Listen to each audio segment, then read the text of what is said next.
So we have 5 different traditional defined benefit pension plans. The largest being our general employees retirement plan, and that has over 50,000 active members. And then the legislators plan that some of you are participants are receiving benefits from has been closed since 1997. I have some statistics for you later on in the presentation.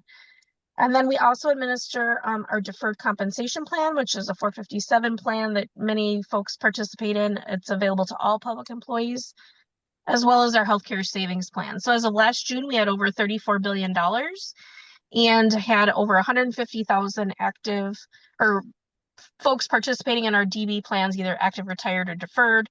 And then our defined contribution plans, we had over 276,000.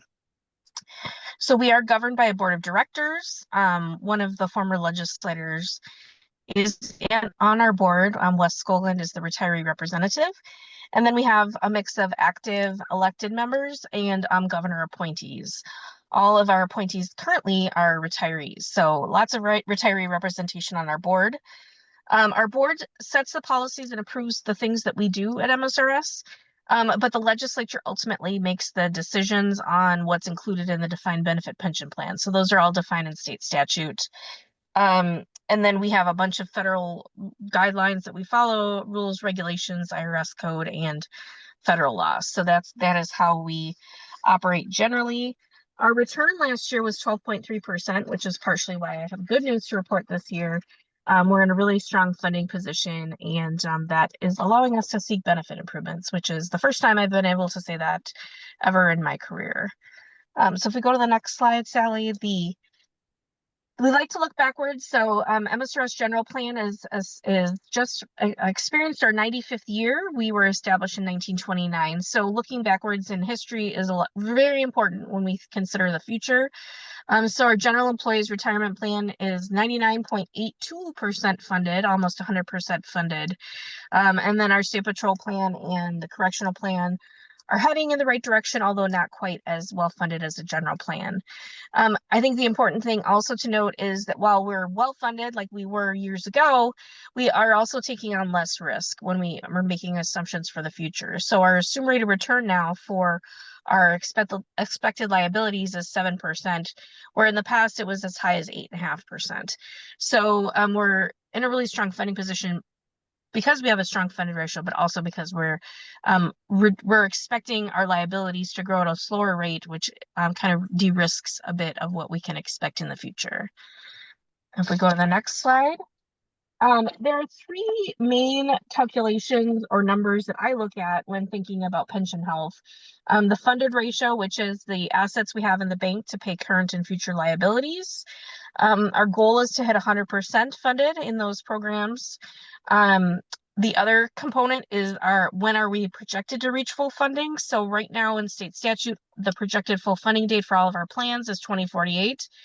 So in all of our plans, we're ahead of schedule, which means we're expected to get to 100% prior to that 2048 date. And then the third measure of pension health is, are we collecting enough contributions from our current active folks to pre-fund their benefits? And so in all of our plans, we have a contribution sufficiency, which means we're collecting enough in current contributions to pay current and future benefits. In our general plan, it's 1.66%, and I'll talk a little bit more about the details of that later. And then our correctional plan, we're over 1%. And then our state patrol plan is 9.5%, which looks like a lot, but that program is very volatile because we have a really high retiree population. And currently the state is paying a 7% supplemental contribution to that program, partially because of that higher retiree liability. And so if you take that out, then really it's a 2.5%, which is not a very large sufficiency for a program of that size. So all of our plans are in a really good funding shape based on those 3 measures. Our funded ratios are solid. We're collecting sufficient contributions, and all plans are projected to be fully funded by 2048 or earlier in most cases. The next slide, Sally.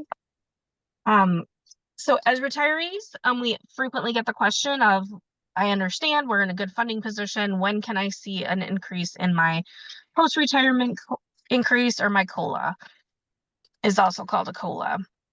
So currently all of our plans are getting a 1.5% cost of living adjustment. every January, except for our state patrol plan is at 1%. Legislators that are in the legislators plan are also getting the same.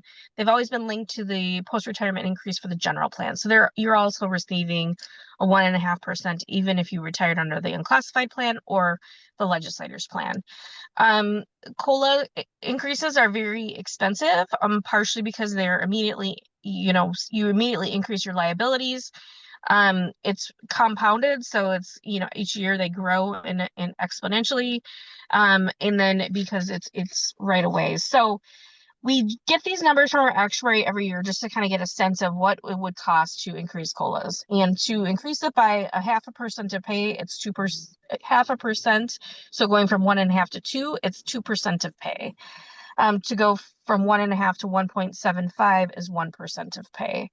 Or you can see the dollars in that slide as well. So, and these are assuming layered amortization, which means that we're funding this benefit over a 15-year period.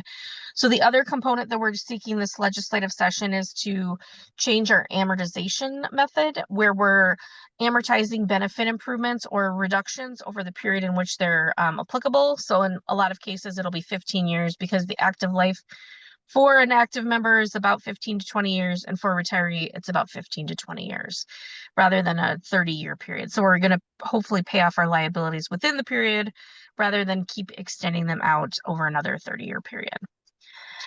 Next slide, Sally. So since our general plan is in a really good funding position, we're almost 100% funded, and because we have a contribution sufficiency, the MSRS board is seeking legislation to offer benefit improvements. And it's important to our board to offer both active and retiree benefit improvements. Historically, when we've reduced benefits, we've impacted both active and retirees. And so we wanted to, when we're offering a benefit improvement, do the same thing. So the proposal is to move the COLA increase from 1.5% to 1.75%, which costs 1% of pay. So that does eat into part of that funding sufficiency, as well as increase the multiplier for active general plan members from 1.7% to 1.9%. So their multiplier has been at 1.7% since 1997. And this is the reason we're seeking a prospective benefit multiplier. So anything earned up until July 1 will stay at 1.75% or 1.7% per year. After that, it'll be 1.9% per year. The reason we're doing prospective is because it doesn't immediately increase the liability, and the folks that will earn that benefit improvement will be paying for it because there's they're paying contributions of 6% of pay. So in total, our required contributions will be just over 12% of pay. We will be receiving 6% from actives, employees, and 6.25% from the state for the employer contribution. So we'll still have a slight funding sufficiency even if we implement these benefit improvements. So this is good news for you in that it's a very small increase. I understand it's modest, but in January, if this were to pass, you would receive a 1.75% component increase going forward rather than 1.5%. Next slide, Sally. Our board did take a position that the other plans aren't in a position to absorb any benefit improvements. However, if there's funding provided, they would support benefit improvements. The other plan that is potentially looking at a benefit improvement is the state patrol plan and their COLA going from 1% fixed to 1.5%, and that would be funded by the state. Because police and fire is also seeking that benefit improvement. Now that has received a hearing, but it's not yet incorporated into the omnibus pension bill. As you're aware, the legislature hasn't agreed on combined targets. The House, Senate, and Governor do have a target for pensions in their proposals, but they're different amounts. They vary quite a bit. So we will see what happens tomorrow. It looks like the Pension Commission will be meeting and adopting the omnibus bill, so we'll see what's actually incorporated in there. There's also a lot of pressure from teachers to increase benefits as well with the state funding component. So lots of interest in improving benefits. The next slide, please, Sally. Thank you. The other thing that you all might be interested in is the Social Security Fairness Act.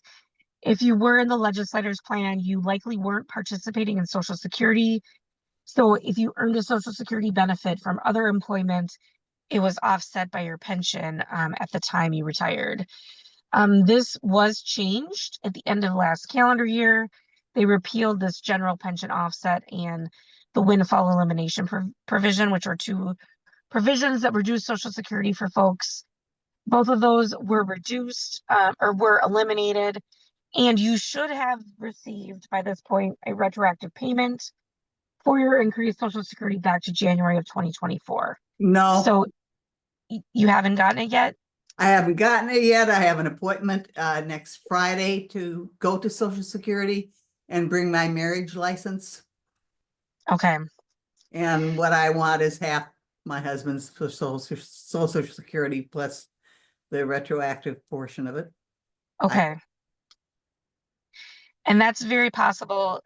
But we did start seeing those retro payments hit people's banks in like the February, March timeframe. So if you haven't gotten it yet, I would do what Speaker Long did and make an appointment with Social Security. As you're aware, they've changed their service model in recent months, so it might be difficult to get a hold of them. So you should have received it by now. If not, please reach out to them and or reach out to your legislator at the federal level to get some assistance.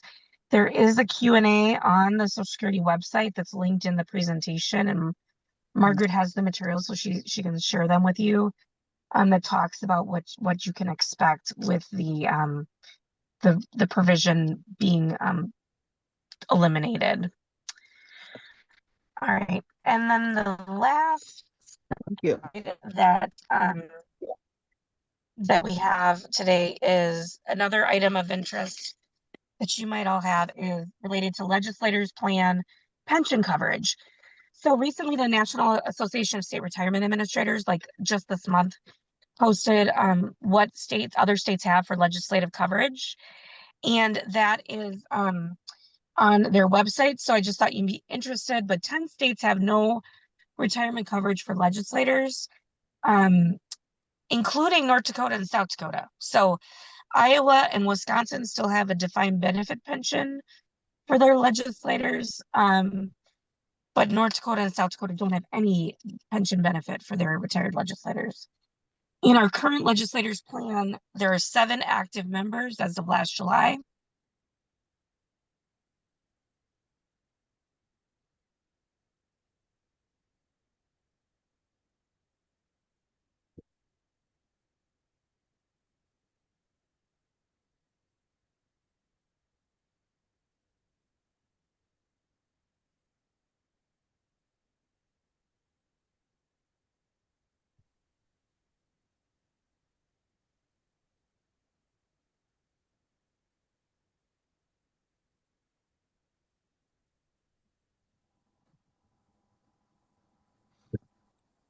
Something happened?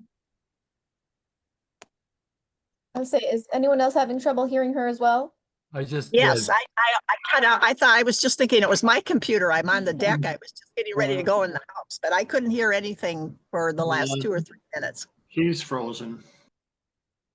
I'll send her a quick message here and see if she wants to maybe leave and rejoin. Give me just a moment. I'll be right back with you guys.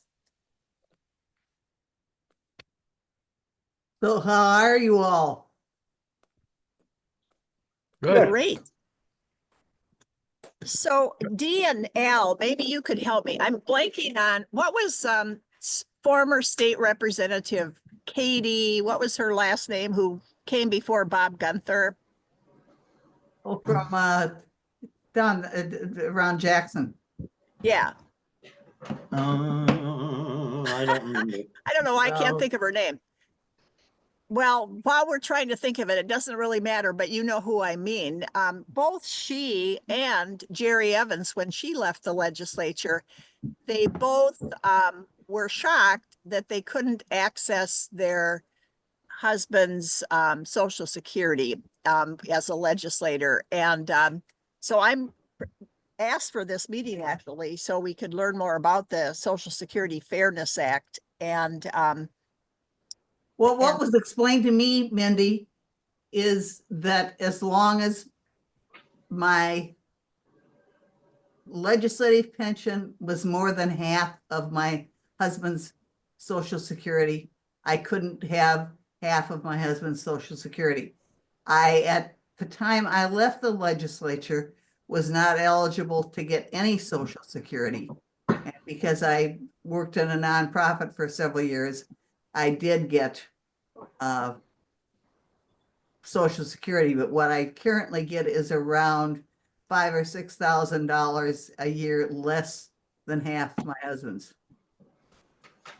okay, well, and so I was on the pension commission, as you might recall, Dee, because you appointed me there, and for only one term. But I asked the pension staff, who were so excellent, about this question, and they said it was because of double dipping. But somehow Yes, Katie, who really needed the money, couldn't access this, but someone like David Bishop could because he was some other category. And well, it he just seems probably so paid unfair. in social security.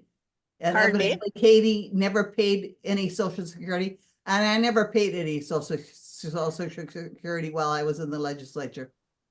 Right, we didn't pay Social Security, but he wasn't paying it either, was he? Yeah, after a certain point, uh, those elected after a certain point paid. But I was elected after him. And now I find myself in this, I'm wondering what my status is. Well, did he get half his wives, or did he get his own? He maybe earned that and paid into that himself. Right.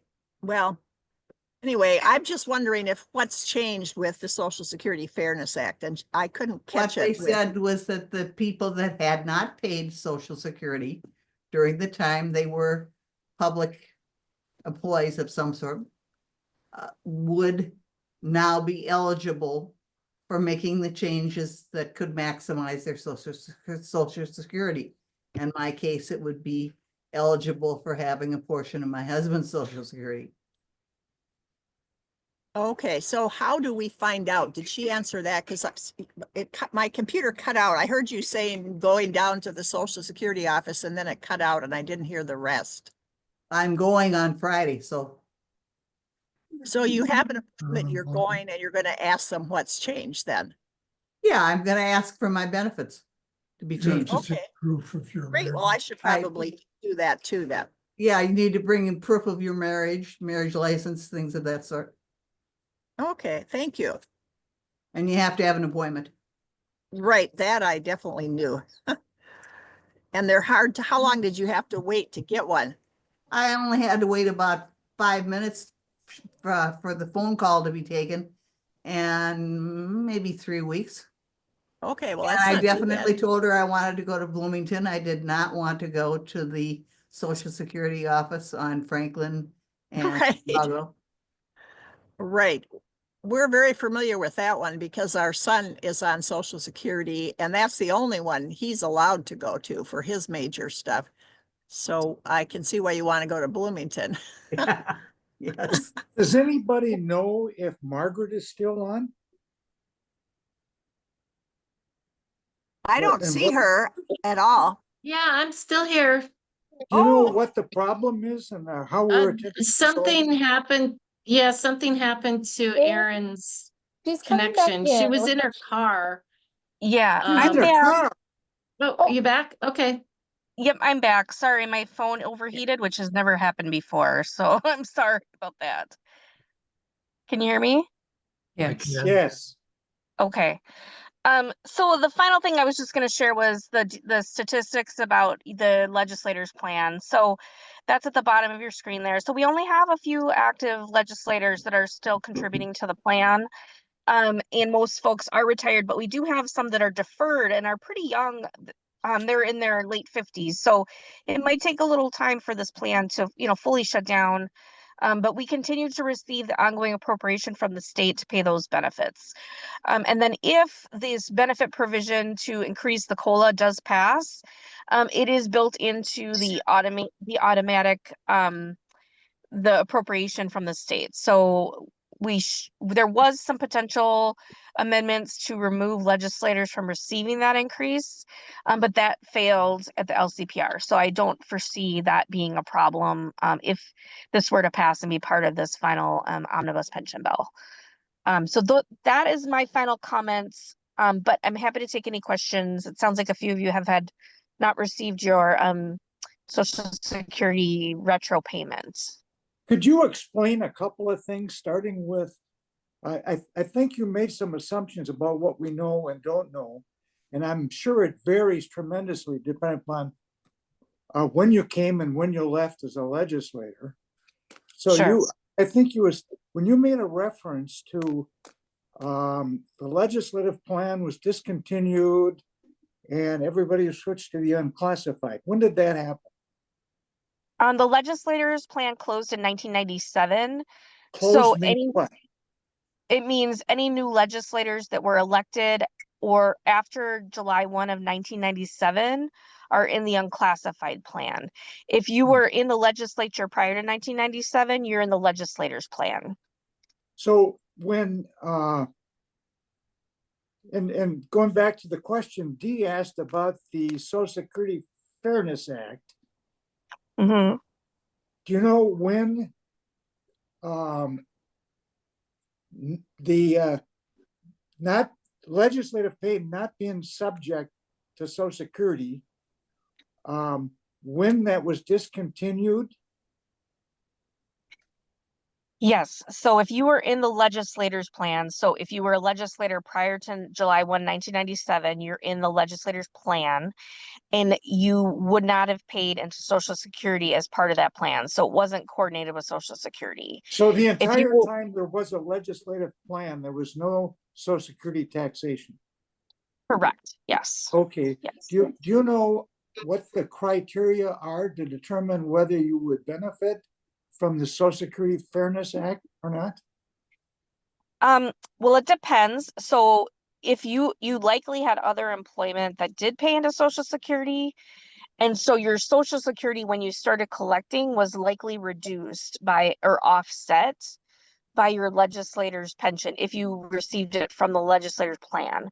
And so if you are in the legislator's plan, I would definitely check with Social Security to make sure that you wouldn't benefit from the change of the Fairness Act. Why wouldn't you benefit? I can't think of a reason why you wouldn't, frankly. That's why I think you should check.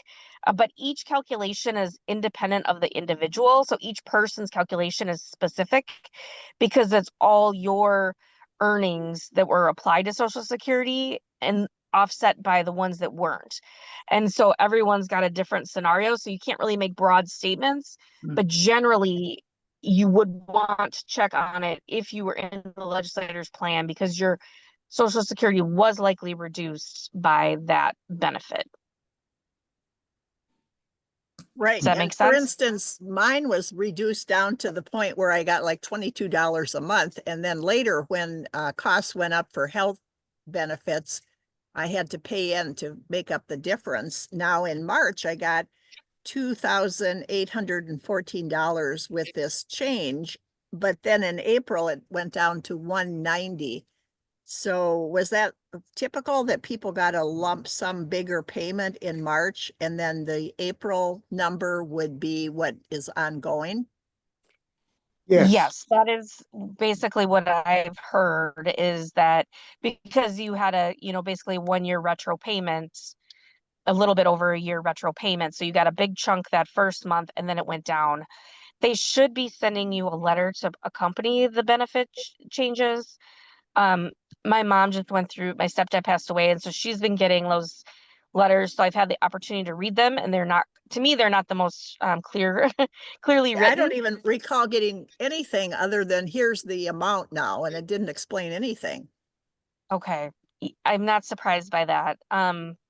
So that's why it's just good to check with the Social Security office because there's such disruption right now that originally when the Social Security Fairness Act came out, they said it was going to take 6 months to a year for them to calculate all of these. And then like within 2 weeks, I think there was enough complaints that they all of a sudden started paying them. So I don't know that they put a lot of effort, not for their lack of trying to get them calculated correctly. So I think it's worth checking in with them to make sure it is correct. Thank you. So that's my takeaway from this. Make an appointment like Dee did. Yeah. Yes. Yes. And the folks in the Social Security offices are really great. They're really there to help you, which is really great because I know that sometimes the phone can be difficult. But sometimes you get a great person too, so it's hard to know. So you bring the proof of marriage, the birth certificates, and it's both you and your husband who go, assuming you've got a spouse, and that's all you have to bring? I wasn't told I had to bring my spouse or my birth certificate. Oh, I thought, so just your marriage certificate. Yeah. I'm trying to get half of his Social Security Right. After he dies or now? now. Right. Well, that I would. get and all of it after he dies. So Assuming is that I'm right? Still here. Did this change that as far as what happens after he dies or not? I don't think so. I think you all always get all of it. Not before. Well, Oh, not before you Yeah. die, but after he dies. No, but I don't think you get all of it providing he was getting more than you. Yes. Yeah. Well, that's for sure. Right. He's getting a lot more than me. So everybody, whether we had Social Security Fairness Act or not, you always got all of your husband's if it was more than No. yours. If he predeceased you, Right. Yes. Right. and you wouldn't get yours then, you take his and you wouldn't have yours. Okay. Yeah, that makes sense. Well, obviously he has to predecease me or I wouldn't be worrying about it. But now is when you're trying to get it. That's a great reason to go. I never thought of that. Mm-hmm.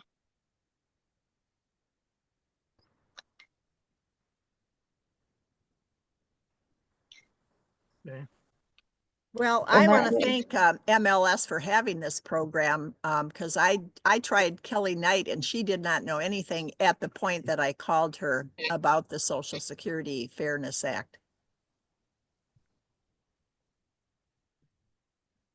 So she recommended MSRS.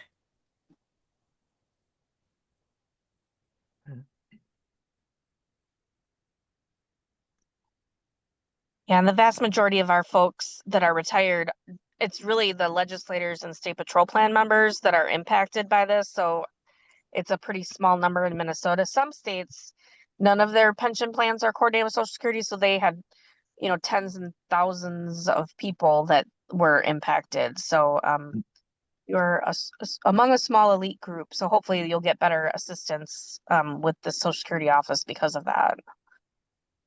So the new legislators after 1997 are coordinated with Social Security. They are, yes. Yeah.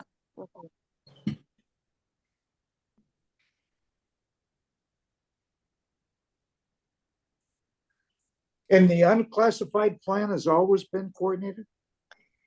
It has, yes. Mm-hmm. Do you think the increases are likely at all with this funding situation at the legislature? You seem to be hopeful, but I'm surprised by that given the out years shortfall.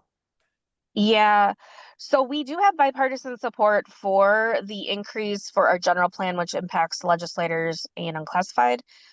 Partially because it's not asking for any funding. So we're paying for it out of our existing contribution sufficiency. So right now it's looking very promising. I think there is some hesitation about, the funding situation for the state, but we're kind of separate from that because all of our assets are invested by the state board. And so the state board of investment still, even with all of the volatility in the market, is still over 4%. return for the fiscal year, which is great because they have a diversified portfolio. So I never want to be overly confident with the legislature because things can change quickly, as you all know. But we're feeling fairly optimistic about the potential for those increases. And So I, that would include the legislator's plan then. You maybe said that, but I can't remember. Yes, it would include the legislator's plan, the way it's written now, yes. Okay, thank Mhm. you. this is Yvonne Pretner-Solon, and I was in the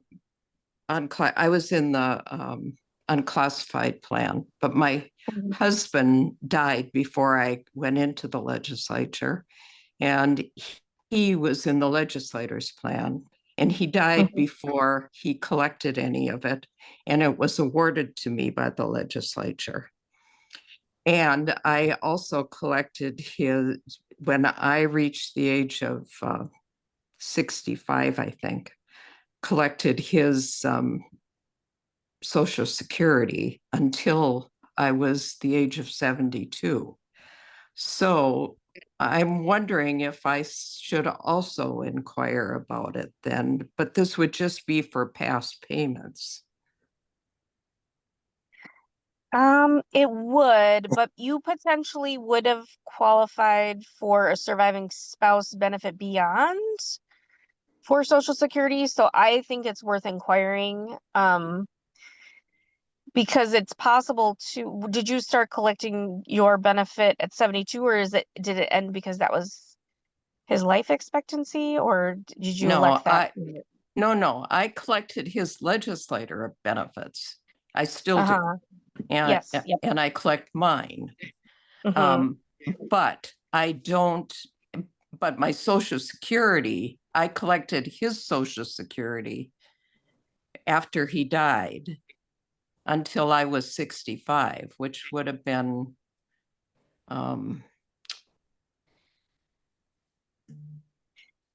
well, It- about 10 years, I guess.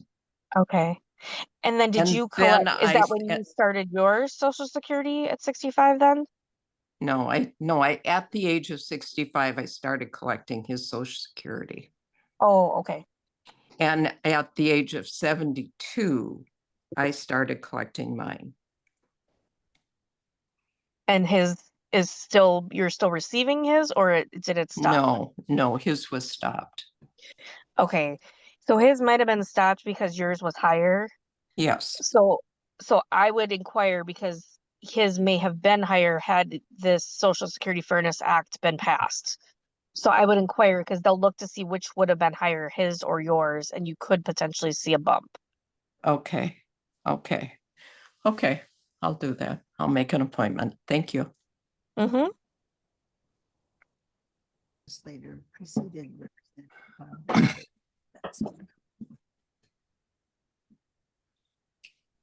Were there any other questions? I have kind of a tax question. Okay.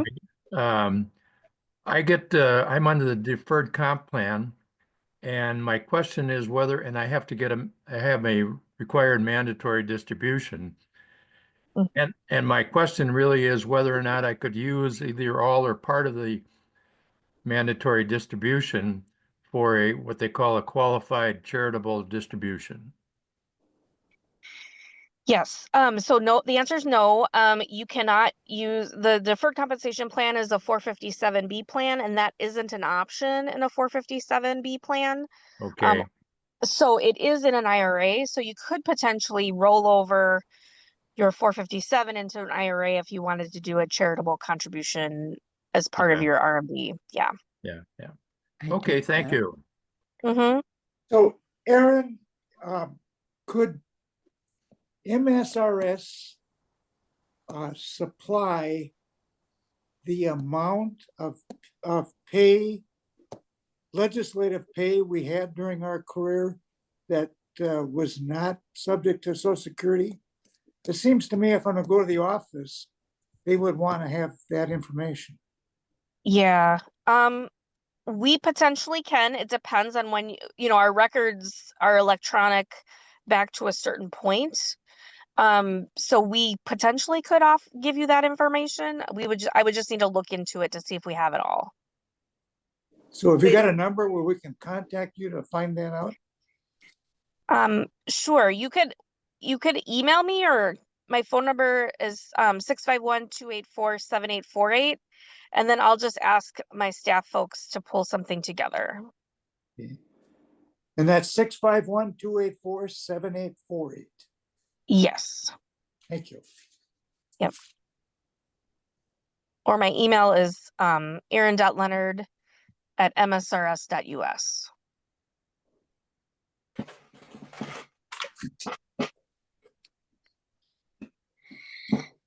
You know, some of us are old enough to be primarily reliant upon telephones.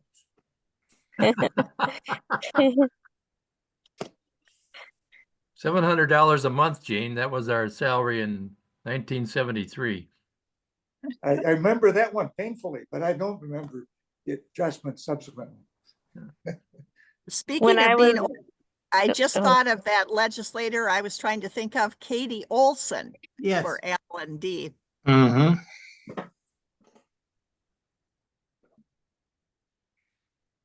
Back when I was doing payroll for legislators, it was $25.95.07 per month. I remember that vividly. So it's a little bit better now. It was 1,600 a year in 1979. Oof.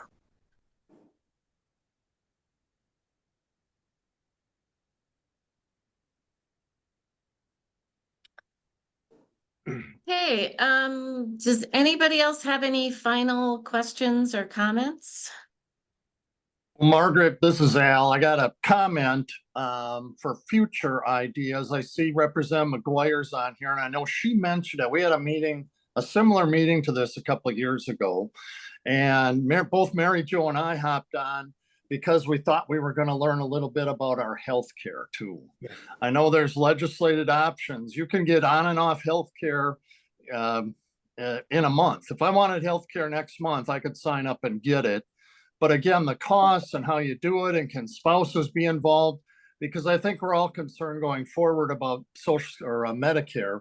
And if it's there, I'm sure it'll be there in some form, but maybe it's not covering what it used to, or it's not as good on prescription drugs, which I know the state plan is. If you could schedule a meeting sometime in the next months, or our next Zoom meeting, to have someone talk about employee health care, I think a lot of people would be interested in that option. You know, we all hope Medicare will take care of us forever, but I have no confidence right now. No. Okay. Yeah, we can certainly look into that. Good. Yeah, that would be very helpful. Erin, Okay. could you give your telephone number one more time, please? Sure. It's 651-284-7848. Thank you. Mm-hmm. And if you guys have access to the chat, I did put her email and phone number in the chat as well, if it's easier to find it there.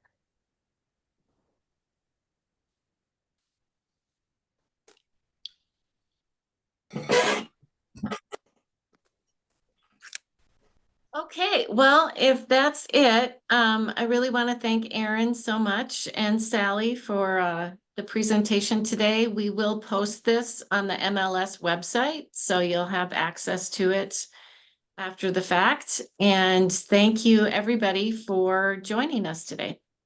Thank you. Thank you. Thank you. Very much. Program. Bye. Bye-bye.